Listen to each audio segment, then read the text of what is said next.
Hello there everyone, and welcome back to WCW Returns. I am the Basement Booker here. We are on episode 11 of WCW Returns Tuesday Night Ignition. We are on the aftermath show of Fall Brawl, and we are now completely on our path towards Halloween Havoc. Some things at the last bit at Fall Brawl were, very shocking, I think. We had the debut of Bram attacking and destroying RVD. We had some new champions, as Young Bucks won the tag team titles. MVP and Bobby were both retained. International superstar Jushin Liger defeated Stu Sanders. And Marty Scurll put up an upset over Cody Rhodes. So, let's get to the aftermath here of Fall Brawl, and let's see the push towards Halloween Havoc. So, in a poor pre-show match, RVD defeats Harry Smith in 6:36 with a split-legged moonsault, rating of 45. Harry Smith at 36, RVD at 50. So RVD's not on the main show tonight, but I wanted him to see if we could do any improvements and help Harry Smith, but clearly that did not happen. So, I guess I kind of win for RVD, but he'll be back next week to deal with Bram. Marty Scurll cuts a promo. I'm just trying to get him a little better with his promo skills, and I didn't really have a spot for him on the show this week, so I wanted him to get his promo in, as well as a singles match. And in a pre-show bout that subpar wrestling, a little heat, Marty Scurll defeats Shima Zion in 7:20 with a graduation. 43 for Scurll, 43 for Zion. No improvements, but popularity will still increase, so that's what the goal is there.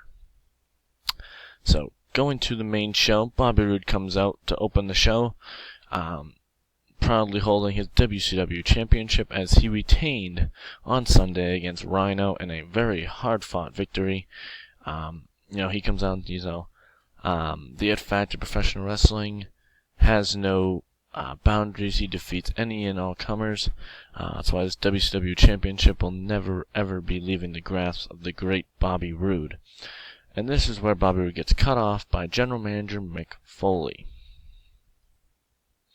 And he says, "Look, Bobby, I can't deny your success as WCW champion. I actually am loving the fact that you are a WCW champion. I can't deny that. You put on great matches, and you certainly are the It Factor Professional Wrestling. But I'm looking for a great main event tonight here on Tuesday Night Ignition. So what I'm going to do, Bobby Roode, is you're going to defend your WCW championship against international icon Jushin Liger." So in a amazing main event tonight here on Tuesday Night Ignition, we will see Bobby Roode defend the WCW championship against Jushin Liger. And Mick Foley's getting better at his gimmick, so he's got to be getting this gimmick way over at this point. Rating was 60 there, and the match has already been booked. So, and about that subpar wrestling, in Little Heat, Bram defeats the Amazing Man at 5:54 by pinfall with a brighter side of suffering. Amazing Man at 37, Bram at 52. No improvements. After the match, Bram sits in the middle of the ring, grabs a microphone, cuts a promo, saying that the tortured soul can only handle so much, and the findings of the fallen souls here of WCW will be now taken under Bram's wing. And I started with RVD. RVD, nothing, I've seen you wrestle all my life, but something's not right when I look at you. Something's not all there upstairs when it comes to you, RVD. So just want you to understand on why I came and made my impact the way I did. And it's not something that you should take personal, and it's something that you're just in the wrong place at the wrong time when the crazy wants to come out of Bram. And Bram drops the mic and just lays down in the middle of the ring and starts laughing. So Bram is a very odd and unique character here in WCW, and didn't really give many answers on what he was doing all of a sudden here. Worked the crowd well, rating of 61.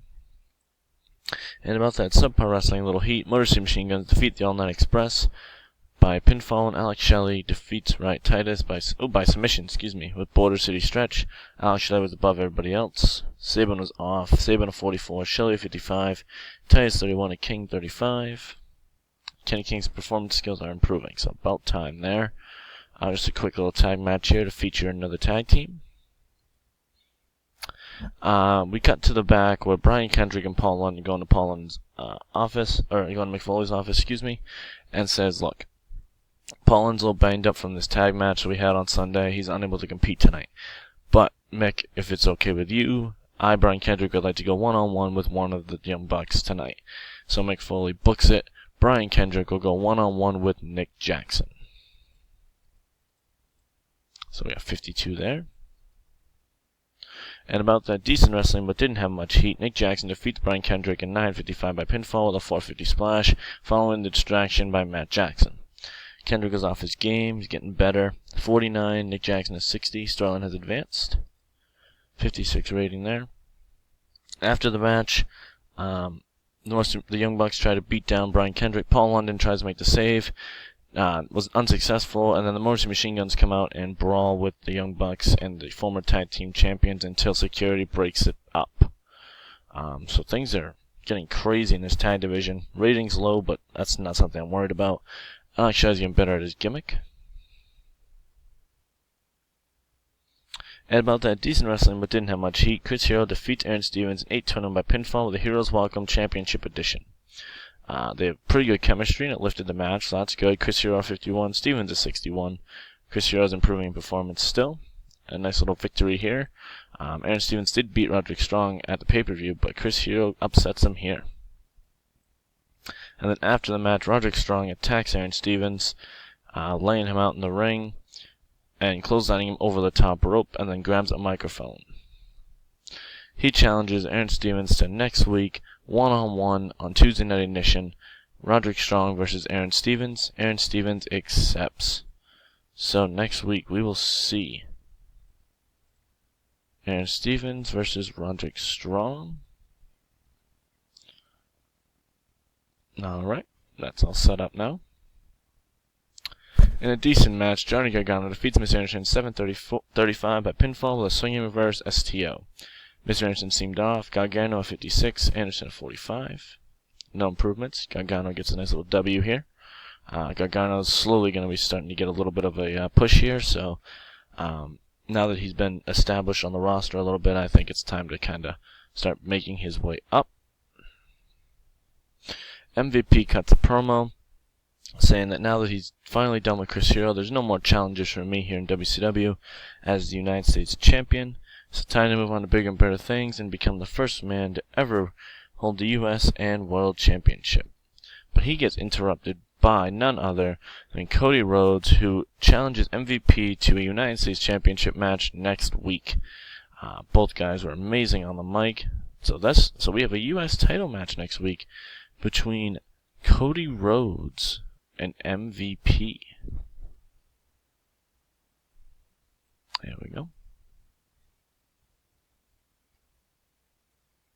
Cool. Big rating on that one. Any improvements? Nope. And next. In a poor match, Stu Sanders defeats Psychosis in 6:29 with a spine buster. Psychosis was off his game, but he's getting better at his gimmick. Stu Sanders at 67, Psychosis at 25. No improvement. Stu Sanders just gets a quick W here after being upset by international icon Jushin Liger on the pay-per-view. Bobby Roode cuts a promo backstage on his match with Jushin Liger, saying that, tonight, Mick Foley, I'll give you credit where credit's due. You threw me a curveball tonight. You give me the international icon in Jushin Liger, who successfully defeated Stu Sanders in his debut here in WCW. But he is not the man who's going to ever take the WCW Championship, and no man ever is to take the WCW Championship off of Bobby Roode, especially not tonight. Decent match. Bobby Roode defeats Jushin Liger in 12:42 by pinfall with a payoff.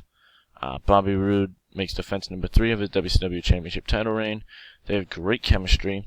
Jushin Liger 46, Bobby Roode 74, rating of 65. No improvements, which I wouldn't expect any.